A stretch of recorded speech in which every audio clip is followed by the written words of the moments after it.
Problema mo ba ang blue screen of death o tinatawag natin na bisod? Yan. Ano nga bang mga solusyon at dahilan kung bakit nangyayari ito? Siyempre, unang-una, ito mga sir.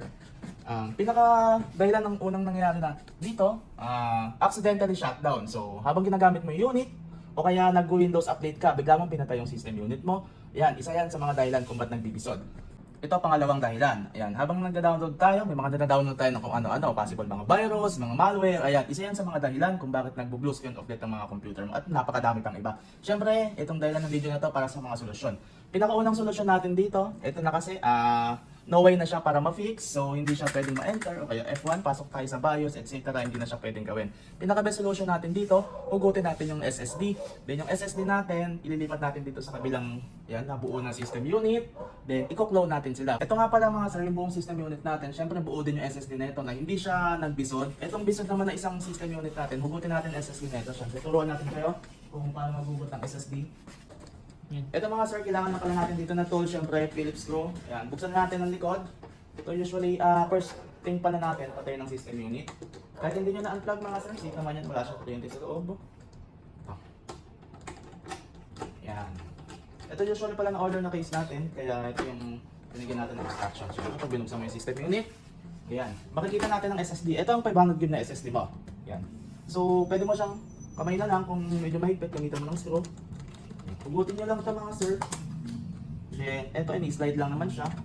Yan. Pagka-slide, ito, hugot lang. Itong SATA power to naman SATA cable. Pindutin nyo lang SATA cable, then bang. So, ito naman, ilalagay natin sa kabilang unit. Dito mga sir. Ito mga sir, ito nga palang kailangan nyo na, isang pwede natin i-freeze ito mga sir, SATA cable. Ito na yung luma mong SSD na bisod. Yan, buksan nyo lang SATA cable, syempre, insert nyo lang ito mga sir, yung katulad na hinugot nyo. Yan. Then, same process mga sir, shutdown nyo lang din yung buong PC.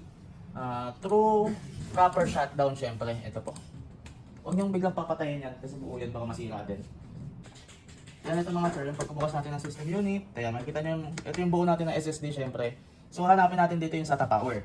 Ang SATA power na ito usually mga sir, palikutin nyo lang yung pinakadulo, makikita nyo naman wala pang kuryente mga sir, kahit din yung plug off. Ito, yan, ito ang SATA power na kailangan natin. Yan. So, para masaksak natin yan, ito, natin ilaw, then, ayan. Ano nyo lang mga sir, ayan, saksak nyo lang mismo dyan sa lumang SSD. Then, ito, yung dulo ng SATA cable. Ito naman mga sir, ilalagay natin dito sa loob ng motherboard ito. So, yung luma nating SSD, ito yung SATA cable na. Dito lang mga sir yan, pasok lang natin siya dito.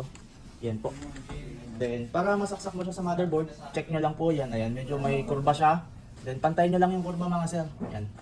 So, ayan na. Pagkasalpak natin, plug in nyo lang yung system unit nyo. Ayan, nakalutang to yung lumang SSD. Kasi i-clone natin siya dito sa buong system unit. Open nyo lang mga sir. Yan na po. Ito mga sir, tuturuan pala namin kayo paano mag-clone sa desktop. Siyempre, unang-una, ito, pinutin lang natin Windows search. Search lang natin dito is US. Ayan. Itong is US na yan ay yung cloning software, siyempre. Bago dyan, punta muna tayo ng CMD. Ayan. Sa CMD, type natin this part. Ayan. Kita naman sa video mga sir, this part, then enter po natin. Ayan.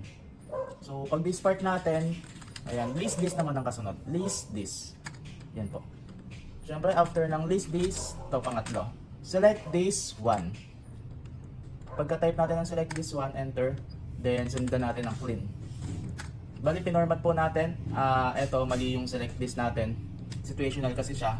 So, mag-select this tayo ng 0. Select this 0. Kasi dalawa yung this natin. Itong this pala na to, ito. Ayan, kaya siya naging dalawa. So, ito yung po-format natin. Kaya ito yung select. Ito kanina yung na-select natin, kaya ayaw siya mag-format. Select this 0. Yan po. So, clean. Format natin siya. Ayun naman, okay na yan. Then, X lang natin to si CMD. Katunayan na nag-succeed ko pala. This part succeeded in cleaning the disk. So, is US na tayo. Ayan. Sa is US mga sir, ayun, pinakalalabas niya unang-una. Proceed lang natin yan. Then, eto mga sir, antayin nyo lang yan. Medyo matagal na. So, 1 hour to 3 hours kasi yan. Pag natapos yan mga sir, pwede natin hugutin to. And mamaya explain din natin kung paano siya hugutin. Thank you mga sir. Yan, ito nga pala mga sir, once na nag-succeed na yung is US partition master natin, nakasulat dyan 100%, pwede natin shutdown ito mga sir. Yan, proper shutdown lagi. Yan po. So, antayin natin siya mag-loading. Pag na-fully shutdown na siya, namatay din yung system unit, pwede natin hugutin ito mga sir. Yan. Yan po. Then etong ano pala, SATA cable mga sir, pwede natin yung iwan na lang dyan. Pailalim nyo lang po. Yan, para nakatago yung wiring natin. Then, so on. Sarado lang ulit. Ito, tanggalin na yan. Sarado lang ulit natin yan.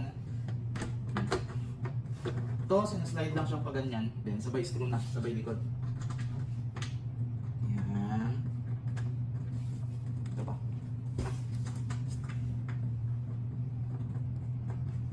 Yan mga sir, naka-screw na yan. Itong SSD natin na tapos na mag-load, balik lang natin dito mga sir.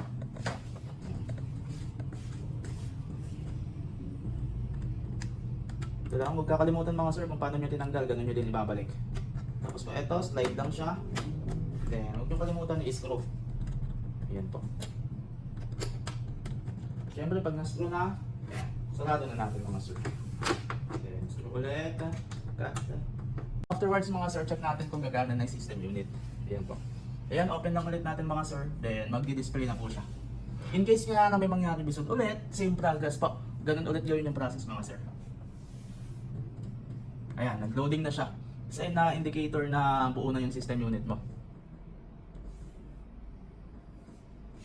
Yan.